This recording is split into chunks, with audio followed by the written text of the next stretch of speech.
तो डायबिटीज़ पे कुछ डिस्कस करते हैं हम। तो sugar is not a disease. Sugar किसी डिजीज़ का नाम नहीं है। Actually what are sugars? Simple carbohydrates which are sweet in taste and soluble in water are known as sugars. तो शुगर एक्चुअली बोल जरूर देते हैं कि मैं मीठा नहीं खाऊंगा, मुझे शुगर है। तो शुगर कोई डिजीज़ का नाम नहीं है। एक्चुअली डिजीज़ का नाम डायबिटीज़ होता है। तो दो टर्म्स है बच्चे, एक होता है डायबिटीज़ मेलाइटस और एक होता है डायबिटीज़ इंसिपिडस। तो मेलाइटस हो या इंसिपिडस हो, दोनों में कॉमन सिम्टम ये रहेगा कि दोनों में ही पॉलीयूरिया होता है। फ्रीक्वेंसी ऑफ मिक्चुरेशन दोनों में ही ज़्यादा होगा, यूरिनेशन दोनों में ही ज़्यादा आएगा। लेकिन हो क्या रहा है, इन दोनों में डिफरेंस क्या है? जो मेलाइटस जो हो रहा है और इंसिपिडस, दोनों में ही पॉलीयूरिया की कंडीशन है, फ्रीक्वेंसी ज़्यादा हो गया है। लेकिन यहाँ जो इंसिपिडस में जो यूरिन जो आ रहा है वो टेस्टलेस होगा, क्योंकि वहाँ पर ग्लूकोज नहीं है। ये एडीएच की कहानी होती है। वैसोप्रेसिन का आपने नाम सुना होगा, तो ये एडीएच से रिलेटेड है। तो जो मेलाइटस जो होता है, उस मेलाइटस में जो यूरिन जो आ रहा है that is a sweet in taste, क्योंकि वहाँ पर ग्लूकोज है। तो दोनों, चाहे वो मेलाइटस हो या इंसिपिडस हो, दोनों का एक कॉमन सिम्टम होगा कि ये पॉलीयूरिया है। फ्रीक्वेंसी ऑफ यूरिनेशन दोनों में ही ज़्यादा है। लेकिन यहाँ जो यूरिन आ रहा है वो टेस्टलेस होगा, और वहाँ क्या होगा, वो ग्लूकोज के कारण क्या हो जाएगा, वो स्वीट इन टेस्ट हो गया है। तो कह जरूर देते हैं कि डायबिटीज या शुगर है, लेकिन शुगर कोई बीमारी नहीं होती है। ये मिसकंसेप्शन है जो हम लोग बोल देते हैं। बोले पीयूष सर, आपने मेरी जैसी शर्ट पहन रखी है, ये आप जैसी शर्ट नहीं है, आपकी शर्ट जैसी शर्ट है। ये कॉमन एरर है कि आप कहीं जा रहे हैं, बोले आप क्या लेने जा रहे हैं, बोले आटा पिसाने जा रहा हूँ। आटा नहीं, मैं गेहूँ पिसाने के लिए जा रहा हूँ। तो ये कॉमन एरर रहती है। तो शुगर कोई बीमारी नहीं होती है। चलिए अब मेलाइटस की बात करते हैं, क्योंकि जिसको आप लोग डायबिटीज मेलाइटस। अब दो टाइप होते हैं, एक होता है टाइप 1 और दूसरा होता है टाइप 2। टाइप 1 को आईडीडीएम बोल रहे हैं। नाम से पता चल रहा है ये इंसुलिन डिपेंडेंट है, इंसुलिन डिपेंडेंट डायबिटीज मेलाइटस। तो मैं यहां पर पेशेंट को इंसुलिन देना पड़ेगा, इंसुलिन नहीं बन रहा है। वो जो टाइप 2 जो होता है उसको आप बोल रहे हैं एनआईडीडीएम, बोले तो नॉन इंसुलिन डिपेंडेंट, यहां पर इंसुलिन नहीं देना पड़ा। तो टाइप 1 और टाइप 2 दो तरह का डायबिटीज मेलाइटस हो गया है। वो इंसुलिन डिपेंडेंट है और यहाँ इंसुलिन नहीं देना।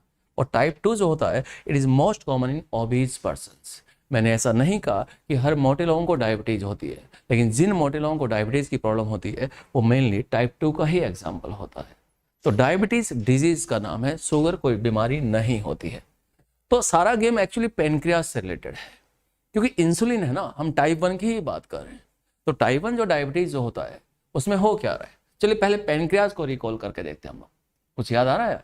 पेनक्रियास जो होता है वो मिक्स्ड ग्लैंड होता है। पेनक्रियास हेटेरोक्राइन ग्लैंड होता है। तो दो पार्ट है, एक एक्सोक्राइन पार्ट है, दूसरा एंडोक्राइन पार्ट है। जो एक्सोक्राइन पार्ट होगा उसमें एसी नहीं होगी, मतलब उससे एंजाइम्स रिलीज हो रहे हैं, पेनक्रेटिक जूस आ रहा है। याद आया? वो पेनक्रियास से जो पेनक्रेटिक जूस आ रहा है वो सबका सब ड्यूडेनम में पहुंचता है, फिर वो डाइजेशन में इन्वॉल्व होगा। और जो पेनक्रियास का जो एंडोक्राइन पार्ट है, एंडोक्राइन पार्ट में आइलेट्स ऑफ लैंगरेंस है, उसमें कई तरह की सेल्स है। एक सेल्स का नाम होता है बीटा सेल्स, और बीटा सेल वो सेल है जिसे इंसुलिन रिलीज हो रहा है। तो इंसुलिन एक प्रोटीन नेचर का हार्मोन है।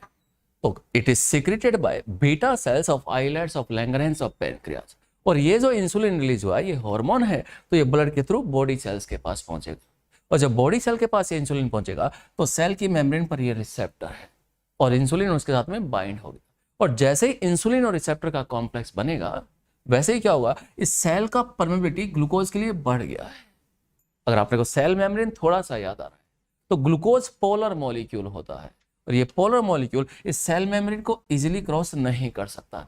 ये मेम्ब्रेन को इजीली क्रॉस कर जाए, इसमें इंसुलिन का बड़ा शानदार रोल है। कैसे?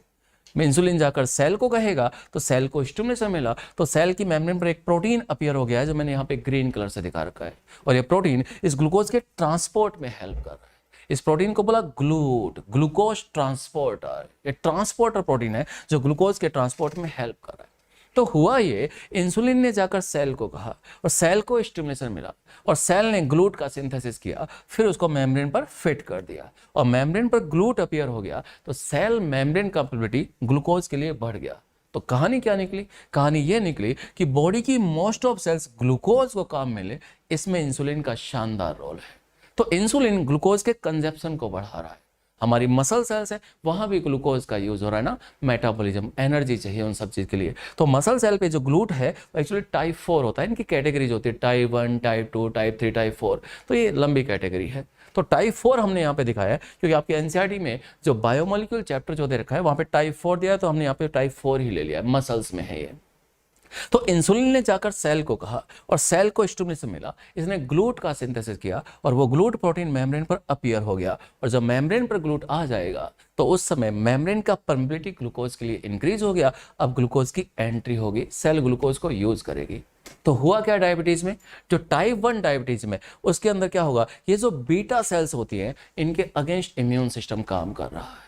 तो बीटा सेल के अगेंस्ट इम्यून सिस्टम वर्क करेगा तो इंसुलिन का सिंथेसिस अफेक्ट होगा, और इंसुलिन नहीं तो ग्लूट नहीं, और ग्लूट नहीं तो ग्लूकोज की एंट्री नहीं, और ग्लूकोज की एंट्री नहीं है तो ग्लूकोज बाहर बेकार पड़ा रहेगा।